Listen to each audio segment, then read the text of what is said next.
Hello বন্ধুরা, শুভ দুপুরে শুভেচ্ছা নিয়ে চলে এসেছি তোমাদের সামনে। আজকে বিয়ের মাস, অনেকের বিয়ের নিমন্ত্রণ আছে। আমাদের নেই আজকে, আমাদের পরে আছে ডিসেম্বরে। তাই যাই হোক, শুভ দুপুরের মেনু নিয়ে চলে এসেছি বন্ধুরা। এই যে প্রথমে বলছি লাল শাক ভাজা, আর আছে এখানে কচুর লতি চিংড়ি মাছ দিয়ে, আর এখানে আছে 5 রকম সবজি দিয়ে ভাজা, একটা বটি টাইপের করেছি।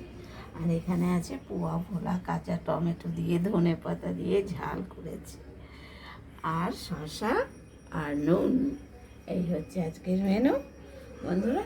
মেনুটি কেমন লাগলো একটু পাশে থেকো, আর তোমরা সবাই ভালো থেকো, সুস্থ থেকো। আর যাদের বিয়ে নিমন্ত্রণ আছে তারা ভালোভাবে বিয়ে বাড়িতে গিয়ে আনন্দ করো। টাটা, বাই বাই, সবাই ভালো থেকো, সুস্থ থেকো।